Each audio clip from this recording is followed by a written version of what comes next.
थाना Ecotech 3 police व SIT team द्वारा संयुक्त रूप से कार्रवाई करते हुए तुसियाना भूमि घोटाले में संलिप्त 3 अभियुक्तों को गिरफ्तार करने व उनके विरुद्ध की गई कार्रवाई के संबंध में अपर पुलिस आयुक्त भारती सिंह द्वारा दी गई जानकारी। ये जो ग्रेटर नोएडा अथॉरिटी के जो उस समय के जो अधिकारी थे वो था एक प्रभारी थे और प्रबंधक संपत्ति कैलाश भाटी और कमल सिंह। इन लोगों ने इस तरह के एक दस्तावेज़ बनाए जिसमें दीपक सिंह नाम का इन्होंने हाथ से इन्होंने लिख दिया था और एक ही दिन में 24/11/2014 को ही इन्होंने जो है उसके मधु सिंह,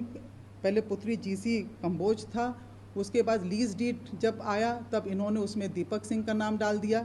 उसके बाद जब रजिस्ट्री हुई तो वो मधु सिंह और वो जीसी कंबोज का नाम हटाकर इन्होंने पत्नी दीपक के नाम पे रजिस्ट्री कर दी और पोजेशन भी उसी दिन दे दिया। इस पूरे जो कूट रचना में और इस तरह का षड्यंत्र करने में कैलाश भाटी और कमल सिंह इनका नाम प्रकाश में आया है और जो गवाह इसमें बने थे वो थे राजेंद्र और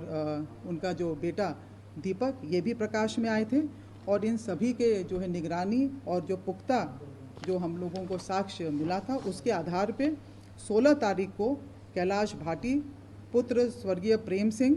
जो वर्तमान तैनाती है उनका प्रबंधक प्रशासन सामान्य यूपी सीडा लखनऊ कानपुर, और कमल सिंह पुत्र स्वर्गीय जसवंत सिंह जिनका वर्तमान तैनाती कनिष्ठ सहायक ग्रेड 2 औद्योगिक विकास प्राधिकरण ग्रेटर नोएडा, और दीपक पुत्र राजेंद्र निवासी ग्राम मकोड़ा, इन लोगों को गिरफ्तार कर लिया गया है। टीम्स बनाई गई थी हुई है। एक तुसियाना के संबंध में एक एसआईटी का गठन हुआ था पुलिस आयुक्त महोदय के सफल निर्देशन में और ये मुकदमा अपराध संख्या था 98/2021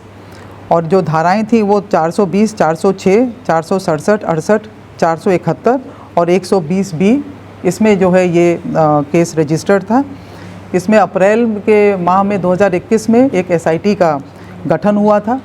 ये जो बेसिकली जो ये केस थी ये ग्राम तुसियाना तहसील दादरी में जो खसरा संख्या 987, 1104, 1105 और 1106 में स्थित जो ग्राम समाज की ज़मीन थी वो टीपीएल कंपनी जो है टेक्नोलॉजी पार्क लिमिटेड के द्वारा अधिग्रहित किया गया था और उसमें से जो खसरा संख्या 1104 था, जो डायरेक्टर हैं जो पीएस सबरवाल, उन्होंने पावर ऑफ अटर्नी दे दी थी एक राजेंद्र पुत्र मेहताब को और एम कांत जो उनके साले थे पुत्र जीसी कांत को इन्होंने दे दिया था। इन दोनों ने उस पावर ऑफ अटर्नी के तहत अपनी जो राजेंद्र ने अपनी बहू श्वेतना मधु सिंह और इनके जो करीबी हैं रविंदर, वीरेंद्र, गीता सिंह और सुरेंद्र के नाम इन्होंने बेनामा कर दिया और उस बेनामे के आधार पर ग्रेटर नोएडा प्राधिकरण के द्वारा उनको मुआवजा भी दे दिया गया और मुआवजे के बदले जो 6% की जो ज़मीन जो आबादी जो किसान आबादी के रूप में इनको मिलना था वो पहले कहीं और मिला था, परंतु ये राजेंद्र सिंह के और जो ग्रेटर नोएडा विकास प्राधिकरण के उस समय के कुछ अधिकारी कर्मचारियों के मिलीभगत से षड्यंत्र से ये जो है स्थानांतरित कर ग्राम तुगलपुर हल्दोना KP1 में प्लॉट संख्या A1 अपने पुत्र वधू श्वेतना पत्नी मनोज व श्रीमती मधु सिंह पत्नी दीपक के नाम कूटरचित तरीके से इन्होंने करा लिया और उसमें कमर्शियल बिल्डिंग बना दी। इस पूरे जो प्रकरण में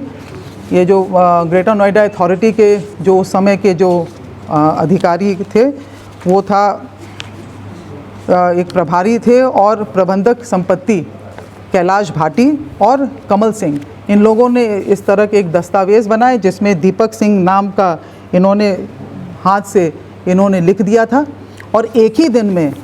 24/11/2000 वधू वेडिंग प्लाजा जो आपके लिए लाया है बेहतरीन डिजाइन्स के कलेक्शन, जहां आपको मिलेंगे डिजाइनर लहंगे, साड़ियां एंड वेस्टर्न आउटफिट्स जैसे पार्टी वेयर साड़ियां एंड ड्रेसेस, कोलकाता की मशहूर डिजाइनर साड़ियां, बनारस की मशहूर बनारसी साड़ियां अब आपके लिए मथुरा में ही उपलब्ध हैं। बस आपको बढ़ाना है एक कदम जो जाता है वधू वेडिंग प्लाजा की तरफ। तो आज ही आए वधू वेडिंग प्लाजा और अपने त्योहार को बनाए और भी खास। वधू वेडिंग प्लाजा, कृष्णा नगर, मथुरा।